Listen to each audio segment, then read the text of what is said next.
أعوذ بالله من الشيطان الرجيم. بسم الله الرحمن الرحيم. سبحان الذي يسرى بعبده ليلا من المسجد الحرام. صدق اللہ العظیم. آج پارہ نمبر 15 کا درس قرآن ہے.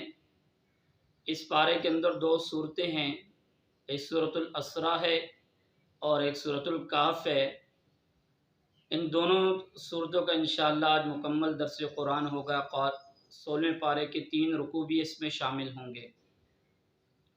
سب سے پہلے سورۃ الاسراء مکی صورت ہے. مکی صورتوں کے اندر 4 چیزوں کا بیان موجود ہے: توحید، رسالت، قرآن اور آخرت. تو یہ اسراء کو اسراء اس وجہ سے کہتے ہیں، اسراء کا معنی ہے رات کو لے کر جانا، اور کیونکہ واقعہ معراج یہ رات کو پیش آیا ہے، رات کے آخری حصے میں، تو اس وجہ سے اس کو اسراء کہا گیا ہے. سبحان الذی اسریٰ بعبدہ، یہاں پر واقعہ معراج کے 2 حصے ہیں. پہلا حصہ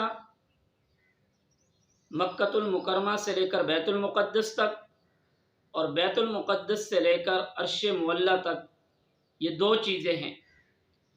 تو اللہ تبارک و تعالیٰ نے اپنے محبوب کو جو معراج کروائی ہے، وہ بیداری کی حالت میں جسمانی جسم کے ساتھ اللہ تبارک و تعالیٰ نے اپنے نبی کو وہ معراج کروائی، اپنے پاس بلایا ہے، اور اپنے پاس بلا کر کے اپنی امت کے لیے جو گفٹ، جو تحفہ، جو ہدیہ دیا ہے، وہ 50 نمازوں کا، جو آخر میں پھر 5 نمازیں باقی رہ گئی تھیں. اس کے بعد آگے بخت نصر کا حملہ ہے. فَإِذَا جَاءَ وَعْدُ أُولَاهُمَا بَعَثْنَا عَلَيْكُمْ. یہ بنی اسرائیل کی بہت ساری چیزیں بیان کی جا رہی ہیں کہ بنی اسرائیل انبیاء علیہ السلام کی جب تکذیب کرتے تھے، تو اس بخت نصر نے فلسطین میں آ کر کے وہاں پر بنی اسرائیل کے قتل و غارت کی، اور اسی طریقے پر ان کو قیدی بنایا. پھر ان کو شام فلسطین لے کر چلے گئے، اور پھر 70 سال تک ان کو اپنا غلام بنا کر رکھا. پھر دوبارہ اللہ تبارک و تعالیٰ نے ان کو نجات دی، اور پھر ان کو اللہ تبارک و تعالیٰ نے فراوانی دی. اس کے آگے ان ھذا القرآن یہدی للتی ہی اقوم. فرمایا قرآن سیدھے راستے کی طرف ہدایت کرتا ہے. اقوم کہا ہے. اقوم کہتے ہیں کہ اقوم کا مطلب ہوتا ہے سیدھا راستہ اور محفوظ راستہ. اس لیے قرآن کریم کا جو راستہ ہے وہ سیدھا بھی ہے اور محفوظ بھی ہے. اس سے آگے اللہ تبارک و تعالیٰ نے فرمایا وَقَضَىٰ رَبُّكَ أَلَّا تَعْبُدُوا إِلَّا إِيَّاهُ. یہاں پر اللہ تبارک و تعالیٰ نے حقوق اللہ کو بھی بیان کیا اور حقوق العباد کو بھی بیان کیا. اللہ کے حق بھی ادا کرو اور والدین کے بھی حق ادا کرو. اگر تمہیں والدین کی کوئی بات ناگوار گزر جائے تو تم نے ان کے سامنے اف تک کبھی نہیں کہنا ہے کہ آپ نے یہ کیوں کر دیا ہے. اس کے بعد وَلَا تَقْتُلُوا أَوْلَادَكُمْ سے اوامر اور نواہی کا بیان ہے. اوامر کیا ہیں کہ جس کام کا اللہ تبارک و تعالیٰ نے کرنے کا حکم دیا اس کو کرو، جس سے منع کر دیا اس سے رک جاؤ، اس کام سے باز آ جاؤ. آگے وَإِذَا مَسَّكُمُ الضُّرُّ فِي الْبَحْرِ ضَلَّ مَن تَدْعُونَ إِلَّا إِيَّاهُ. یہاں پر مشرک کی حالت کا بیان ہے کہ جو لوگ اللہ کی ذات کے ساتھ شرک کرتے ہیں، جب وہ سمندر میں سفر کرتے ہیں، جب سمندر میں ان کی کشتی ڈوبنا شروع ہو جاتی ہے، تو وہ جن کے ساتھ شرک کر رہے ہوتے ہیں، جن کو پکار رہے ہوتے ہیں، ان کو چھوڑ کر پھر اللہ تبارک و تعالیٰ کی طرف رجوع کرتے ہیں. اور جب وہاں سے اللہ ان کو نجات دے دیتا ہے تو وہ دوبارہ پھر اللہ تبارک و تعالیٰ کی ذات کے ساتھ شرک کرنا شروع کر دیتے ہیں. تو اللہ تبارک و تعالیٰ کی ذات نے فرمایا کہ ایسا مشرک نہ بنو. اس کے بعد آگے فرمایا اقم الصلاۃ لدلوک الشمس الی غسق اللیل وقرآن الفجر. یہاں پر 5 نمازوں کا تذکرہ ہے کہ تم 5 نمازوں کو ان کے وقت کے اوپر قائم کرو. اس کے آگے مشرکین کا سوال تھا وَيَسْأَلُونَكَ عَنِ الرُّوحِ. روح کے متعلق ان کا سوال تھا کہ روح کیا چیز ہے. تو اللہ تبارک و تعالیٰ نے فرمایا کہ آپ ان کو بتا دو، یہ تمہارے دماغ میں آنے والی چیز نہیں ہے، یہ اللہ کی طرف سے ایک حکم ہے یہ اللہ کی طرف سے ہے، یہ تمہارے دماغ میں آنے والی چیز نہیں ہے۔ اس سے آگے فرمایا وَلَا تَجْهَرْ بِصَلَاتِكَ وَلَا تُخَافِتْ بِهَا، کہ رات کے اندر قرآن کریم پڑھنے میں اعتدال رکھو، کیونکہ جب جناب نبی کریم صلی اللہ علیہ وآلہ وسلم قرات کرتے تھے تو یہ مشرکین آپ کے ساتھ استہزاء کرتے تھے۔ اللہ نے فرمایا نہ اتنی اونچی آواز سے پڑھو نہ اتنی آہستہ آواز سے، بلکہ درمیانی حالت میں قرآن پڑھو۔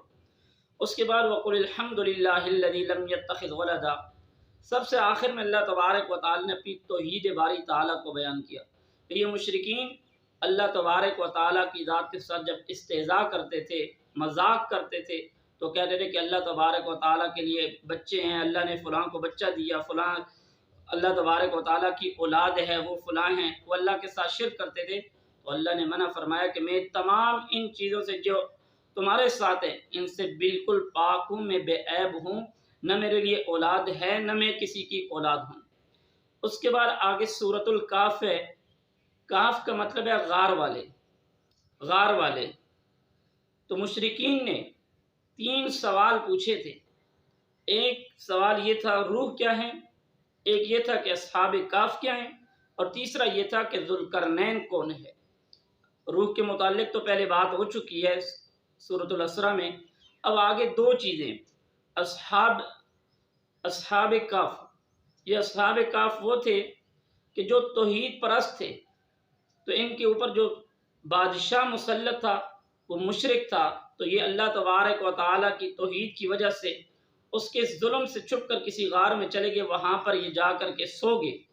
ان کے اوپر 309 سال تک نیند آ گئی، اور یہ وہیں پر رہے۔ جب یہ انہوں نے بازار میں آئے تو انہوں نے وہاں سے کھانا منگوایا، تو اس وقت ان لوگوں کو پتہ چلا کہ یہ جس کا سکہ چلا رہے ہیں وہ تو کب کا فوت ہو چکا ہے۔ پھر آہستہ آہستہ یہ بات ان کی مشہور ہو گئی۔ تو آگے اللہ تبارک و تعالیٰ کی ذات نے فرمایا کہ وَتَرَى الشَّمْسَ إِذَا اصحاب کاف اور اصحاب رقیم ام حسبت ان اصحاب الکاف والرقیم، یہ آپ سے سوال کرتے ہیں اصحاب کاف اور رقیم۔ رقیم کا مطلب ہے، کبھی ان کو اللہ نے اصحاب کاف کا، کبھی رقیم۔ رقیم کا مطلب ہوتا ہے تختی۔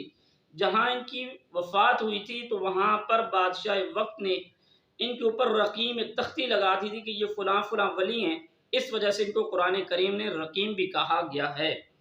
اس کے بعد وَتَرَى الشَّمْسَ إِذَا طَلَعَت تَزَاوَرُ عَنْ كَهْفِهِمْ، یہ جو اصحاب کاف تھے ان کے اجسام کی حفاظت اور انتظام یہ تھا کہ جس کمرے کے اندر یہ سو گئے تھے، کہ جب سورج آتا تھا جس طرف سے آتا تھا اس طرف سے ہٹ کے دوسری طرف ان کے اوپر دھوپ نہیں پڑتی تھی، تاکہ ان کی لاشیں، ان کا جو جسم ہے وہ خراب نہ ہو۔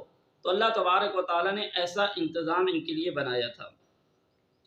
اس کے بعد اصحاب کاف کی تعداد، قُلْ رَبِّ أَعْلَمُ بِعِدَّةٍ مَا يَعْلَمُهُمْ إِلَّا قَلِيلٌ، یعنی ان کی تعداد کتنی تھی۔ کوئی کہہ رہے ہیں کہ ان کی تعداد 4 تھی، کوئی 5، کوئی 6، کوئی 7، واللہ عالم، اللہ ہی جانتے ہیں کہ ان کی تعداد کیا تھی۔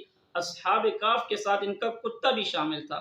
یاد رکھ لیں کہ اللہ تبارک و تعالیٰ کتے کو بھی جنت میں داخل کرے گا، لیکن شرط یہ ہے کہ وہ اصحاب پہ بھونکنے والا نہ ہو۔ اگر کتا بھی اصحاب کاف کے ساتھ وفاداری کر سکتا ہے، اللہ اس کو بھی جنت میں داخل کرے گا۔ اگر کوئی انسان اصحاب رسول کے ساتھ وفاداری کرے گا تو اللہ اس کو بھی جنت میں داخل کرے گا۔ اگر کوئی انسان اصحاب رسول پہ بھونکے گا، اللہ بحیثیت انسان ہونے کے اس انسان کو جہنم میں داخل کر دیں گے۔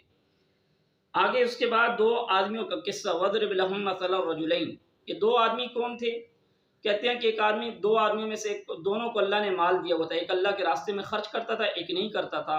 تو اللہ تبارک و تعالیٰ کا یہ جو بندہ تھا جو خرچ کرتا تھا، یہ اس کو سمجھاتا کہ اللہ کے بندے، یہ اللہ نے آپ کو مال دیا، اس کو خرچ کرو۔ تو وہ کہتا کہ نہیں، یہ تو میرا مال ہے، مجھے کیا ضرورت، کیا ہوگا۔ پھر اللہ تبارک و تعالیٰ نے اس سے وہ والی نعمت چھین لی، اس کو پھر احساس ہوا کہ میں نے کتنا غلط فیصلہ کیا ہے۔ اس سے ثابت ہوا جب اللہ تبارک و تعالیٰ کچھ نعمت دے دے تو اس کو اللہ کے راستے میں خرچ کر دو۔ ایسا نہ ہو کہ وہ وقت آ جائے کہ جو اللہ نے نعمت دی ہوئی ہے وہ چلی جائے اور بعد میں انسان پریشان ہو جائے۔ اس کے بعد المال والبنون زینت الحیات الدنیا، اوپر مال کے متعلق سوال تھا، نیچے فرما دیا یہ مال، یہ اولاد، یہ دنیا کی زینت ہے، یہ دنیا میں رہ جائے گا، یہ ساتھ نہیں جائے گا۔ اس لیے فرمایا کہ یہ چیزیں یہیں پہ رک جائیں گی۔ اس کے بعد آگے وَإِذْ قَالَ مُوسَىٰ لِفَتَاهُ لَا أَبْرَحُ، یہاں سے حضرت موسیٰ علیہ السلام اور حضرت خضر علیہ السلام کا واقعہ شروع ہو جاتا ہے۔ شخص آیا، اس نے موسیٰ علیہ السلام سے پوچھا کہ اس دنیا میں سب سے بڑا عالم کون ہے؟ تو حضرت موسیٰ علیہ السلام نے فرمایا کہ میں ہوں۔ تو اللہ تبارک و تعالیٰ کی ذات کو یہ بات پسند نہیں آئی کہ موسیٰ علیہ السلام نے یہ بات کیوں فرمائی، بلکہ وہ کہتے واللہ عالم، اللہ ہی جانتے ہیں۔ تو حضرت موسیٰ علیہ السلام کو اللہ تبارک و تعالیٰ نے حکم دیا کہ جاؤ فلاں دو دریا جہاں پہ ملتے ہیں وہاں پر جا کر کے ایک شخص ہوگا، اس سے جا کے علم حاصل کرو۔ وہ وہاں پر پہنچے، حضرت خضر علیہ السلام کے ساتھ ان کی ملاقات ہوئی۔ تو حضرت خضر علیہ السلام نے ان سے کہا کہ میں جو کام کروں آپ نے مجھ سے اس کے متعلق سوال نہیں کرنا ہے۔ پہلا کام حضرت خضر علیہ السلام نے یہ کیا کہ کشتی کا تختہ جو ہے وہ الٹ دیا۔ دوسرا یہ کام کیا کہ بچے کو قتل کر دیا۔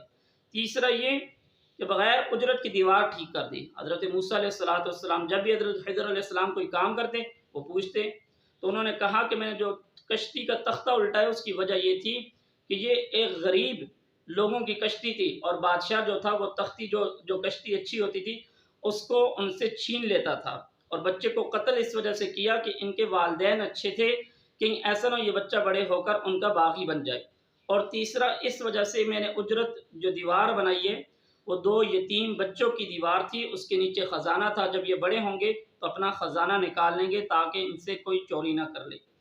اس کے بعد آگے ذوالقرنین جو مشرکین یہودیوں کا تیسرا سوال تھا، وَيَسْأَلُونَكَ عَنِ ذِي الْقَرْنَيْنِ، یہ ذوالقرنین کے بارے میں آتا ہے، اس نے مشرق سے لے کر مغرب تک اور شمال کا سفر کیا ہے، اور کہتے ہیں کہ جب یہ شمال میں گیا وہاں پر لوگوں نے ان کے آگے شکایت کی، یاجوج ماجوج کی، وہاں کے لوگوں کے ساتھ جب ملاقات ہوئی تو ان کے کہنے کے اوپر پھر وہاں پر ایک دیوار بنائی گئی یاجوج ماجوج کے لیے۔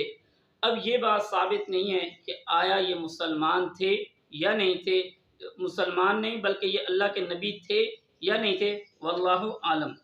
اس کے بعد آگے قیامت اللہ تعالیٰ کی صفات کو بیان کیا جا رہا ہے، قُلْ لَوْ كَانَ الْبَحْرُ مِدَادًا لِكَلِمَاتِ رَبِّي، فرمایا کہ اللہ تبارک و تعالیٰ کی صفات اتنی زیادہ ہیں، اگر ساری دنیا کے سمندر، ساری دنیا کے درخت وہ قلم بن جائیں، وہ اللہ تبارک و تعالیٰ کی صفات کو لکھنا اور بیان کرنا شروع کر دیں تو وہ کبھی بھی اس کو بیان نہیں کر سکتے، یا اللہ کی ذات کی اتنی زیادہ صفات ہیں۔ اس کے بعد آخر میں قُلْ إِنَّمَا أَنَا بَشَرٌ مِثْلُكُمْ يُوحَىٰ إِلَيَّ أَنَّمَا إِلَٰهُكُمْ إِلَٰهٌ وَاحِدٌ، یہاں سے حضور اکرم صلی اللہ علیہ وآلہ وسلم کی بشریت کو واضح کیا جا رہا ہے کہ اے محبوب آپ ان سے فرما دیجئے کہ میں آپ کی طرح ایک بشر ہوں، میں آپ کی طرح ایک انسان ہوں، فرق یہ ہے کہ اللہ میرے اوپر وحی نازل کرتے ہیں اور آپ پر وحی نہیں آتی، ہوں تو میں آپ کی طرح انسان ہوں۔ اس کے بعد آخر میں فرمایا فَمَنْ كَانَ يَرْجُو لِقَاءَ رَبِّهِ فَلْيَعْمَلْ عَمَلًا صَالِحًا وَلَا يُشْرِكْ بِعِبَادَةِ رَبِّهِ أَحَدًا، اللہ تعالیٰ سے جو انسان ملاقات کرنا چاہتا ہے اس کو چاہیے کہ سب سے پہلے اپنے اعمال درست کر لے، اپنا ایمان درست ہو جائے۔ یاد رکھ لو اگر عقیدہ درست نہیں ہے جتنے بھی اچھے کام کر لے گا اس کو کوئی فائدہ نہیں ملے گا۔ اس لیے عقیدے کی درستگی وہ سب سے پہلے ضروری ہے کہ وہ ایمان بھی اللہ تبارک و تعالیٰ کی ذات پہ رکھتا ہو اور اللہ تبارک و تعالیٰ کی ذات کے ساتھ شرک بھی نہ کرتا ہو، اور نیت بھی صحیح ہو۔ جب یہ تینوں چیزیں صحیح ہوں گی تو تب اس انسان کو اس کے نیک عملوں کا فائدہ ہوگا۔ اللہ تبارک و تعالیٰ سے دعا ہے کہ اللہ تبارک و تعالیٰ ہمیں ان باتوں پر عمل کی توفیق عطا فرمائے۔ وآخر دعوانا ان الحمد للہ رب العالمین۔